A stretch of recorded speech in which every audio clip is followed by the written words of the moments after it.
Kaya hindi pwede magpatuloy ito dahil ang nag-drugs o palaging high sa cocaine, hindi na tayo pwede, puro mali-mali lang ginagawa. Puro liwanag na, tapatan, niluloko tayo. Mr. President, kayo po ba sa puso ninyo, gusto niyo bang makipagkasundo pa sa mga Duterte? Oo. Ako, ayaw ko na gusto ko makasundo sa lahat ng tao. Mas marami na ako yung kaaway, hindi ko kailangan ng kaaway, kailangan ko kaibigan. So, tuloy-tuloy pa rin ang character build-up. Tuloy-tuloy ang scripted na interview para character build-up ang actor president.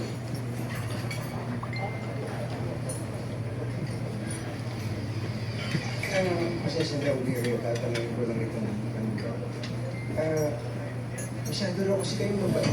One, 4 beses sasabihin ng mabait. Bongbong Marcos. Sa ngayon, may gobyerno. Kasi daw po, mabait niya po. 2, Tignan natin kung ano maging resulta nitong performance. Ang bait niyo sa 3, ang bait niyo talaga. 4 times na mabait si Marcos. Dear man, binibuild up. Anong gagawin ko? Maging masamang tao. Sinungaling ito ng presidente. Now, ang susunod, the stage is set. The mastermind will become the hero. Kailangan ilaglag ang mga senador at congressman para maging hero siya. Iniwala na garapan ang katiwalian sa pamahalaan sa ilalim ni Pangulong Bongbong Marcos ngayon. Kaya, si Pangulong Bongbong Marcos should act immediately. Ngayon na. Dapat magsalita si Pangulong Bongbong Marcos tungkol sa mga porsyento ng mga congressman, pati ng mga senador sa mga government projects. Kung meron man pong dapat na umaksyon dito, dapat si Pangulong Bongbong Marcos.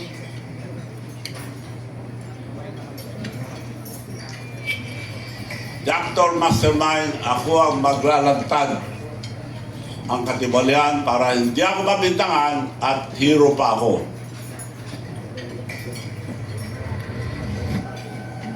Let's go back to the SONA 2024. Bongbong Marcos mentioned, he built, pinagyabang niya na nakagawa to 23-24, 5,500 flood control projects and more.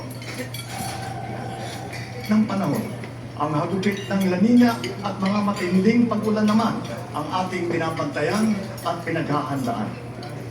Mahigit 5,500 flood control project ang natapos na at marami pang iba ang kasalukuyan ginagawa sa buong bansa. Mga nabudol.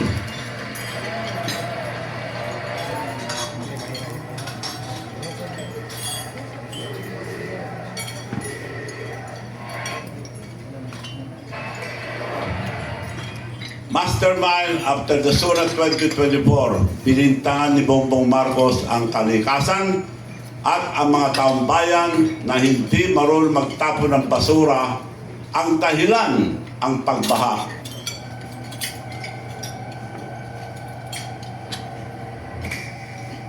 President Ferdinand Marcos Jr. pins the blame on climate change and improper trash disposal after he inspects severely flooded areas in Metro Manila. The amount of work was not as bad as it was. But the effect was greater than it. Mas marami tayong flood control ngayon kaysa noon. This is what the effects of climate change are. Sana matutulong matatawag na kung kayo nagtatapon ng basura dahil yung basura yun ang nagpara. Yun daw nagparan. Hindi yung mga flood control na tinayo niya. Binanggit niya na pinagyabang mahigit 5,500 flood control ang natayo niya. Ngayon, iba na sinasabi.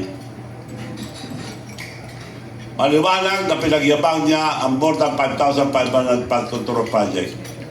Ang nagawa niya noong 23 and 24 for 2 years.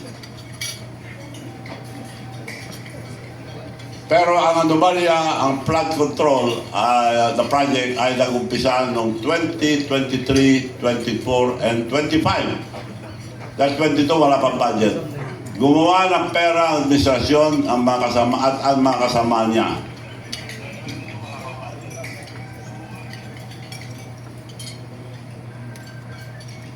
Next.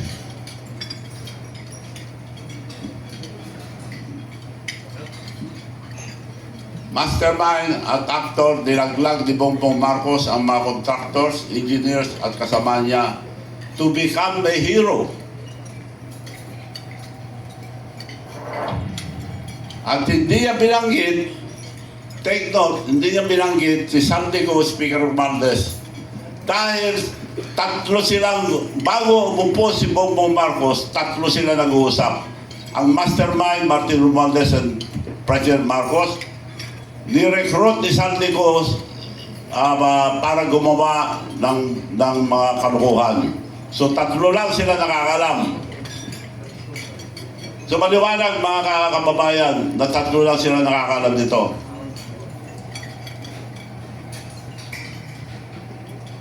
Pagkatapos ipagmalaki noong 2024 ang more than 5,500 flood control projects, sa 2023-24, biglang nag-iba ang sinasabi ngayon sa Zona 25.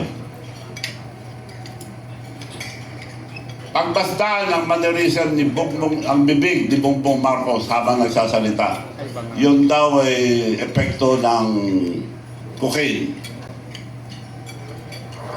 Nag-inspeksyon ako at sa naging epekto ng habagat ng bagyong Krising, Dante at Emong. Kitang-kita ko na maraming proyekto para sa flood control ay palipat at lumuto. At yung iba, guni-guni lang. Huwag na po tayong magpulore. Alam naman ng buong madla na nagkakaraket sa mga proyekto.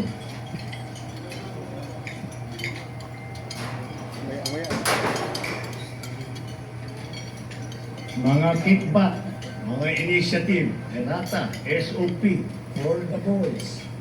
Kaya sa mga nakikipagsabwatan upang kunin ang pondo ng bayan at nakawin ang kinabukasan ng ating mga mamamayan, hiya naman kayo sa inyong kapwa Pilipino. Sinungaling na presidente ito. Maliwanag na sinungaling.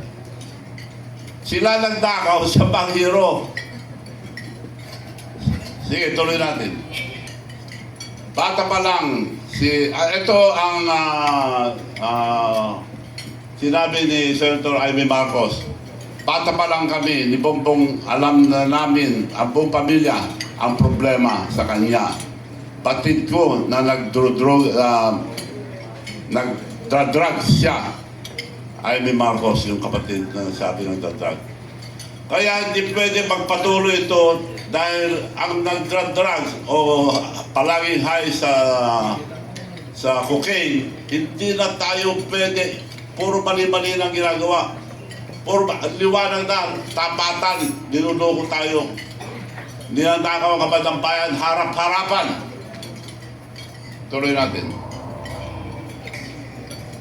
Tama ang sinabi ni Bongbong Marcos na maraming guni-guni, maraming ghost project at palpak na flood control. Pero sa Ilocos Norte na probinsya ni Bongbong Marcos at distrito ni Sandro Marcos, karamihan ay nandun ang mga ghost project at palpak na project. Ipapakita ko sa inyo ang mga project sa Ilocos Norte.